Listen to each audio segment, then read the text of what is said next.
Hey, you busy? Mm-mm. Okay, let me run something past you real quick. Have you ever been emotionally exhausted from a situation? Like to the point that you're like, I don't even know if I have enough strength to continue to get mad? I have literally been experiencing a situation, if you will, that is trying to grow patient endurance in me. And I can't say that I'm connecting the patience with the endurance part. I seriously have come to the conclusion that anything beautiful in life is attached to something that is undesirable. And I know the Bible says things like, the wheat grows with the terry, but it gets to a point that you're like, Lord, how much more terry needs to be attached to this? And right now, in my soul of souls, I can honestly say that I am ready to red rum. Yes, I know that it's wrong to feel that way. And so, I mean, you ever get to the point that you like, bruh, I am possibly contemplating doing some things, but you know what? There's not enough accommodations on the repercussion side of that, the consequences thereof of doing something that's not so wise. Like, I don't like being cold. I'm gonna need more than just, you start to think about where that can possibly lead you, and you're like, yeah, all right, so I got to just let God go ahead and handle this situation. But have you ever been so disgusted with a situation, a person? Because whenever the situation is, there's people, right? Let's just keep it a buck. At this very moment in my life, I have to honestly say that I am learning so much about the other side of God. I remember talking to you a few conversations ago, maybe about two or three, where I was saying, it says that we are heirs of Christ. And so, because we are going to get the crown that came from Calvary, we also have to experience the sufferings that came from Calvary.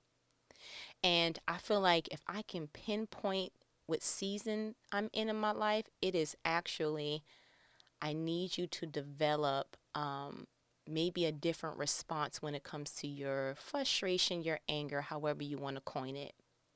And one of the things that popped up that the Holy Spirit reminded me of is you are always going to experience what Jesus experienced on earth.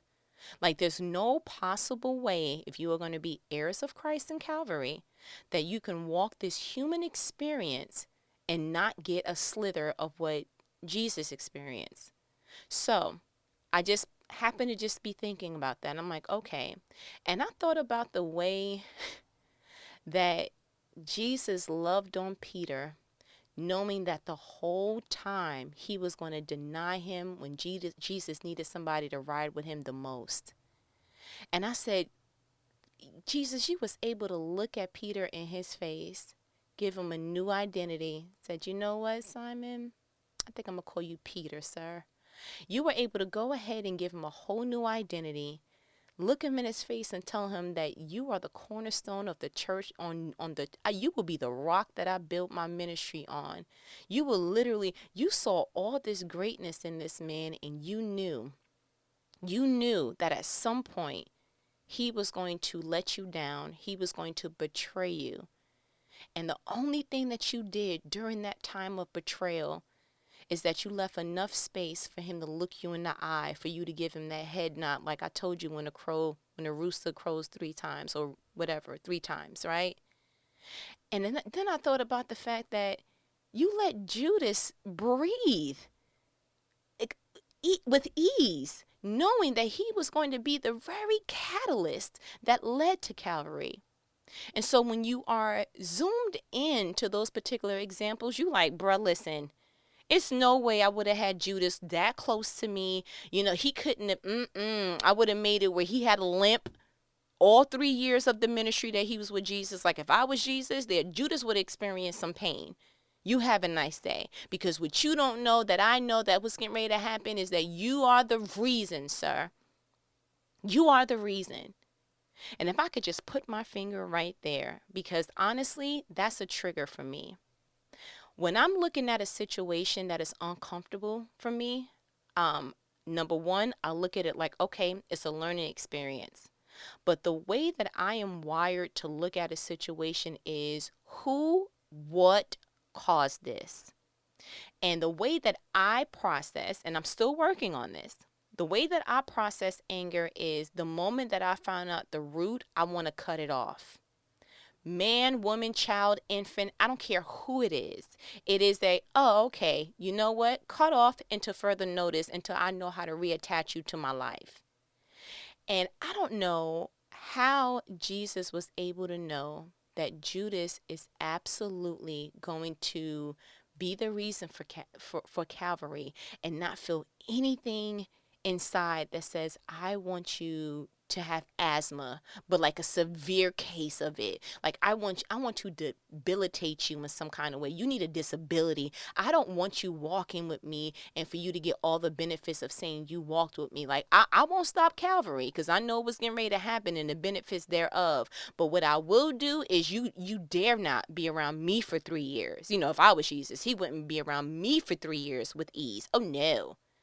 You're going to have blindness in one eye, sir. You're going to have no teeth. You ain't going to be able to eat none of this, the fish and loaves, the miracle that I have. Nope. You're going to have a gummy bear experience. Yep, because you don't have any teeth. You're going to have to find the softest figs because you can't partaketh, okay, in anything that is mine. Like, you know what? Praise God that he knew who Jesus had to be, because if it were me, I would look up like, God, I'm sorry, kid. Like, yeah, he going to have to, I don't know. Like, this one is just the burnt sunflower seed out the experience. I'm going to just have to make it where he's uncomfortable. Have a nice day. But to have him, Judas, to have him walking, have the audacity to let him breathe. And you knew all along, this dude is stealing money, but you made him a treasurer. This dude is going to go ahead and sell betrayal, and you let him come up to you and kiss you, Jesus, to the point that before he even did it, you looked at him like, go do what you came to do, B. Jesus, why you let that man walk out the Last Supper? Why you have him with, you're going to go ahead and start the catalyst again to Calvary, but you're going to have to limp out of here. You're going to have to crawl out of here. As a matter of fact, I'm going to make it where all of your teeth just start falling out one by one. I don't know why I'm stuck on teeth, but let me be stuck on it. But it would have been a repercussion behind you being the reason that causes me the most pain I've ever experienced in my life. You understand what I'm saying? Like, I would have been on the cross like, ooh, Judas, bruh, I could not have, and that's why he needed to be Jesus. I could not have fast forwarded in my mind and said, but this is for the greater good so that other people can have a relationship with my Father. I would have looked at it like, before I go, Judas, real quick, you're going to have to see me with these hands. Like, I'm going to pause time just to put my pause on you, sir. And then we're going to go ahead and I digress. And then I'll go ahead and ascend, if you will. Then I thought about the fact that when Peter was upset after Judas kissed him on the cheek and was like, yep, that's Jesus. Go ahead and get him, guys. And the soldier stepped up. Peter was like, ooh, I have a sword. Yeah, yeah. And went ahead and took off his ear real quick. Jesus looked back at Peter and was like, Satan, get thee behind me. So I'm like, wait a minute. Why you ain't pop off at Peter? I don't know how Jesus was able to look at Peter and separate and say, no, I know your heart. But I also am very clear that that action wasn't driven by you. It was driven by a darker force. How was Jesus able to separate the two? How? I don't know. And the whole purpose of this virtual experience of all things earth is so that you can walk out a life that mimics as closely as you can the way that Jesus walked life. That you show people patience, that you show. So I wanted to zoom in on the things that I felt like, Jesus, you could have popped off and I would have understood. I would have very much understood if he was like, real quick, and you just tapped Judas on the tip of his nose and he just melted like you threw cold water on him and he's a gremlin. I would have completely went to the other page of the Bible like, no, I get it. No, I get it, like it needed to happen. I would have very much understood that when Peter went ahead and was like, nah, I don't know him. I'm sorry, Jesus who? Jesus, what? Like, if he would have went ahead and had convenient amnesia, I would have seriously understood if he was like, okay, well, I'm going to cause a lion to just appear and claw your eyes out, sir, so that for the rest of your life, what you remember is that you looked at me after you betrayed me, okay? But go ahead and do that, and you didn't do any of that, Jesus. So that either means I have a real long way to go, like an extremely long way to go. Because none of that, I've never had a situation happen and looked at someone and was like, get thee behind me, Satan. It's like, no, such and such is cut off, okay? My feelings is hurt because such and such decided to. Okay, no, I'm not considering that somebody had a rough day. You talk to me crazy, I'm going to match thy crazieth, and we're going to both be talking Saint Asylum to each other. You understand what I'm saying? I don't know if it's because she's from New York, or I don't know if she's super duper witty. We can make 1,000 excuses, but what I do know is that she is not yet to the point that she is clothed in all things Jesus. That's why I thank God for understanding my heart. He knows how far she is, and he's like, you know what? But you in there and you trying. There's a lot of things that I'm awesome in. And there's some things that I truly have a humble assessment that, yeah, she's not there yet. Mm-mm. She is very venom snakish, if you will, when it comes to certain things. Now, I have grown in the things that make me angry. You know, we're not just getting angry at this anything, because I do feel like it's exhausting to be angry. But I'm very clear that I come from a family dynamic that my family held grudges for years. Like, we should have been the grudge family. Like, that's just what we did. And so that is a language that I am not foreign to. I am very fluent in all things grudge. It took for my love of Christ for me to realize, oh, that's not how you express anger? No, because, like, I've seen my mother start speaking to some of her sisters, and I see my cousins, like, I don't mess with such and such no more. Like, it just became a part of my bigger family dynamic that it wasn't weird to me. So what happens in my family, that's how I carried out what was happening, you know, with friendships and relationships outside of my family. You did what? Oh, I'm not messing with you. As a matter of fact, story time. I was very, very, very, very, very, very, very, very close to someone I met her in 6th grade. She was my bestest of friends, and you already know how middle school best friends go, especially where I'm from. We lived in the same building. We went to the same school. So we literally, I did absolutely nothing without this girl. If my mother went ahead and said, hey, you need to go to the store, I called her like, you need to put something on. We're going to the store. Like, this is what we're doing as a family. I did absolutely nothing on her without her. Now, I can zoom out and see, there was some codependency there, but I just took it like she was my bestest friend in the whole entire world, and I was just like, wow. Fast forward, after middle school, we went to different high schools. My mother didn't want me going to the zone school that was a part of my neighborhood, because she just saw no benefit coming from the fact that I was going to the same school as people who lived in my area. Now, that was a New York thing. It seemed like Georgia, you know, it's a completely different thing. I don't know what she would have done if I was born and raised here. But in New York, she was like, no, because we need to break up the monotony of it all. You need a new group of friends. And I guess that's just what she saw that was better fit. So my best friend went ahead and went to the zone high school with the rest of the kids that live in our neighborhood.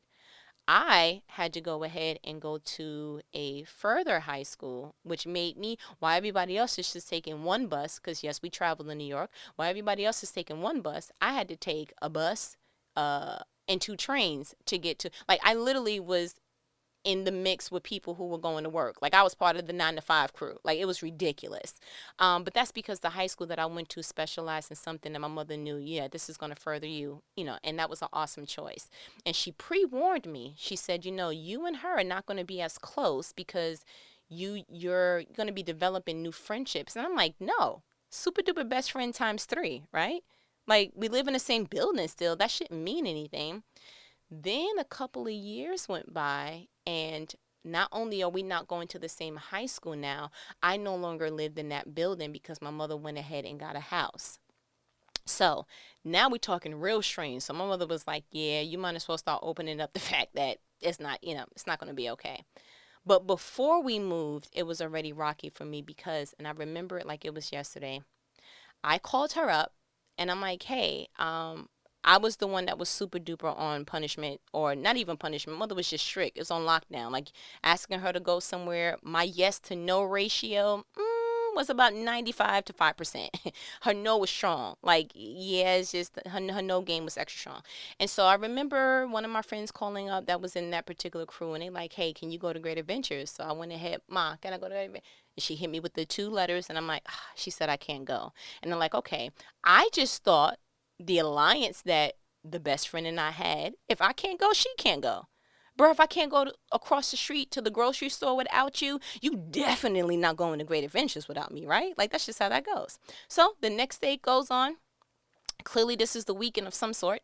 And I do my average Saturday morning routine. I went ahead, I picked up the phone, I called her, like, mother picks up. I'm like, hey, is such and such there? She was like, oh no, she's not here. She's with, and she named somebody else who, they was going to Great Adventure too. So I was like, that's odd. Why is she over there? But more importantly, why didn't she tell me that she's going over there? So I went ahead and called such and such. And I'm like, hey, and I'm hearing all the girls in the background, and I'm looking at the time like, but this is brush your teeth time. Does that mean she spent the night? I'm not clear. And so I finally got around to like, what y'all doing and how all of y'all in the same, like, and I'm putting two and two together. Do you know that this girl went to Great Adventure without me? Yeah, I still got a little bit of salt on that wound. Not only was that a slap in the face because like I had a dog and I wouldn't walk my dog without this girl. Like I understand now in a healthier mindset it was codependency, but that was like a super slap in the face.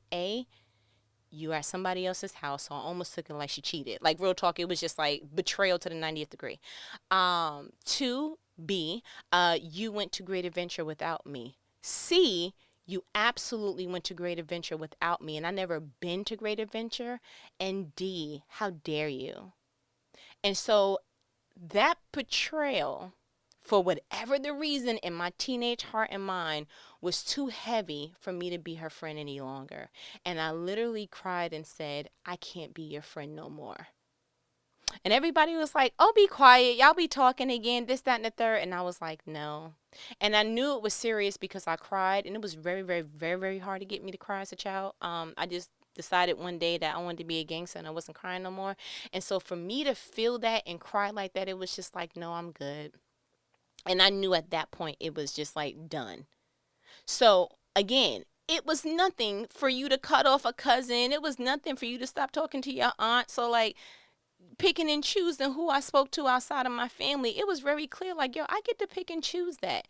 And I'm looking at like decisions that I made prior and I'm like, ooh, I missed the mark a whole bunch of times. But I can't say that a couple of decades later that I'm any better.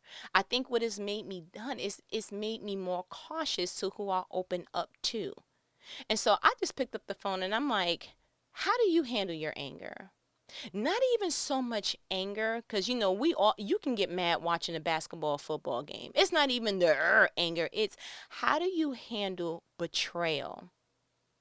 Like how do you handle someone mismanaging your heart? And I'm not even talking intimate relationships. I want to, and I know I touch on that a lot, but I want to go ahead and zoom all the way out. I am saying single handedly, when you know that someone is deliberately trying to make your life difficult and they are deliberately, carelessly walking through the lawn of your life, stomping on the flowers of your growth and looking at you through the window like, I don't care. And you're like, wow. Are you responding with a heart like Jesus?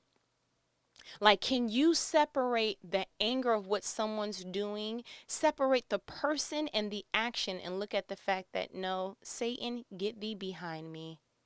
Yeah, that's Satan.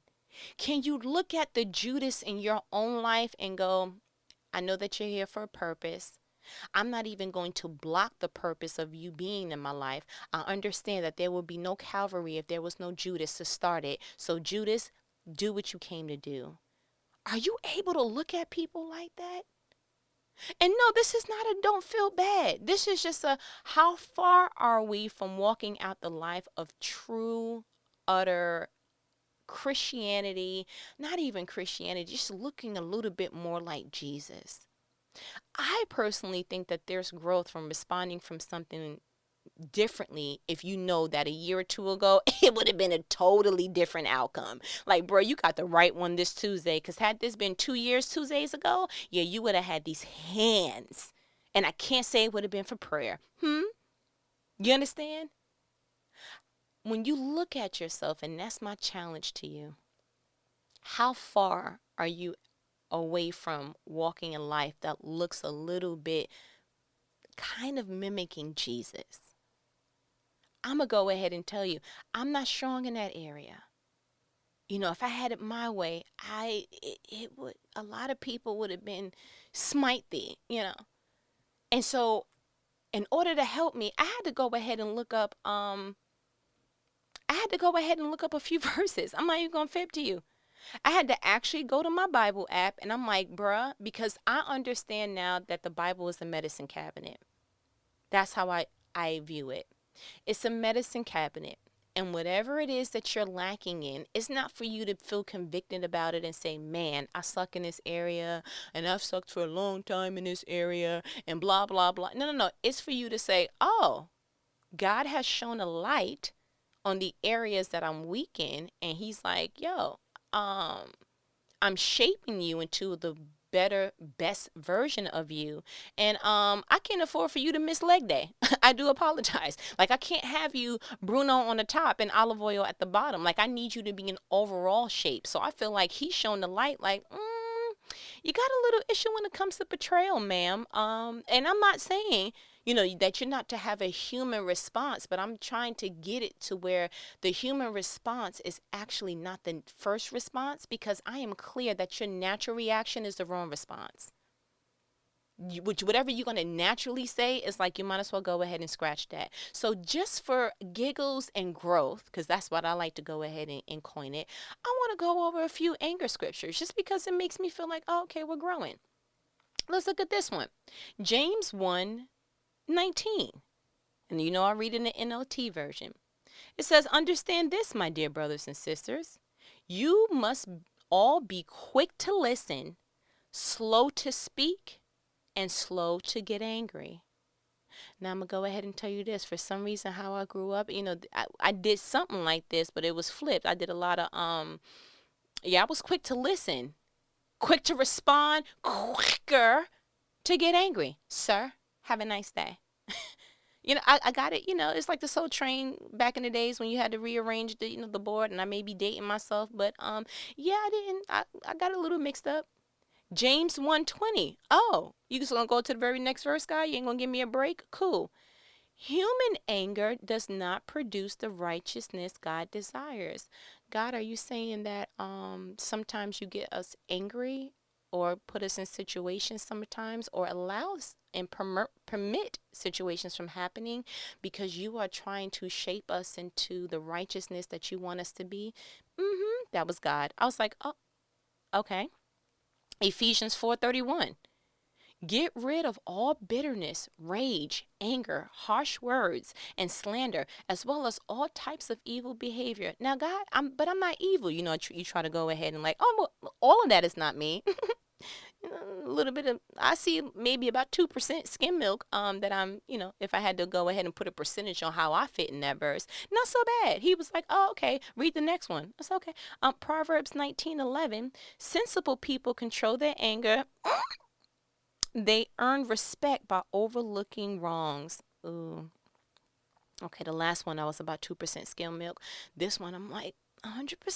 Okay. No, but wait. I control my anger. And he was like, yeah, but you know what? Just because you are not responding outwardly, if I was able to put a bullhorn to your inward thoughts, would it be saved? And I was like, oh, okay, I'm gonna keep reading. He was like, have a nice day. Oh, okay. Psalm 37:8. Stop being angry. Turn from your rage. Do not lose your temper. It only leads to harm. Okay, God, because I feel like No, because I feel like the wound is there and you just like a little bit more salt. Like, wait, because I feel it. Okay. Proverbs 14:29. People with understanding control their anger. A hot temper shows great foolishness. Okay, so if foolishness is anger, then why you letting me feel it? That's deflection. But it's real. It's real. Let's keep going, because I feel like if we gonna go ahead and twist the wound and the cut and the knife, we might as well just go ahead and keep going. Ecclesiastics 7:9. Control your anger, for anger labels you a fool. God, I don't think that's nice. That's not nice to me. Okay. Proverbs 29:11. Fools vent their anger, but the wise quietly hold it back. Okay, God, I can't take it. When? All right, that's enough. I'm good. Whew. Yeah, it got real hot all of a sudden right here in my spot. Okay, great. Wow. And when you read stuff like that, you're just like, some verses you can go ahead and like, not so much. I'm not out here flipping tables, Jesus style. No, no shade. No shade, Jesus. No shade. Um, I'm not out here keying nobody's car, clawing nobody's eye out. I'm not doing any of that. And he's like, yeah, but you know what? When I look at you, I look at you from the inside out. And while you can mask and clothe what you feel on the outside to everyone else, I'm very much measuring and making the barometer to your growth by checking the pulse of your heart. Everyone else could look at you and see, oh, you're healthy. But when the doctor digs a little bit deeper, it's like, your blood test came back and it says blah, blah, blah. I believe that that's a spiritual application as well. You may look like you have it all together. But if God went ahead and did a diagnostic, vital sign blood test of some sort, would it show the same thing?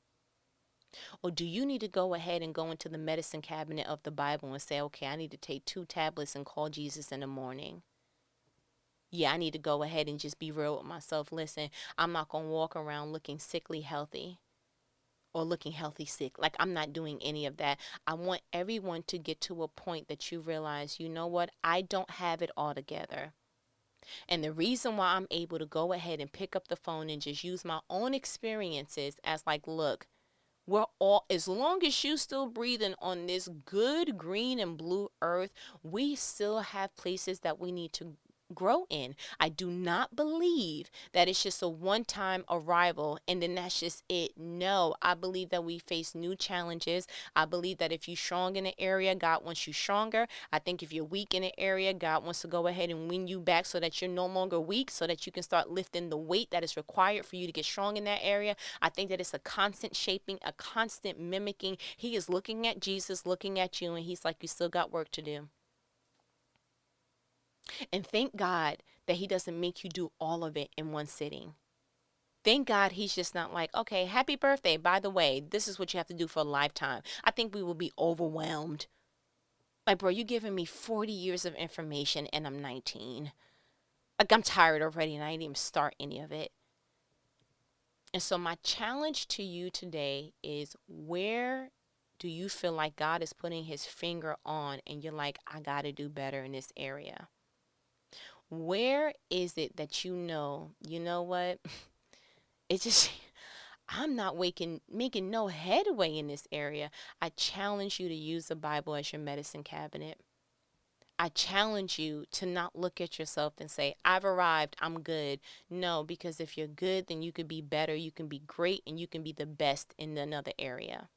Or in the same area that you deem good. Good is just not good enough sometimes.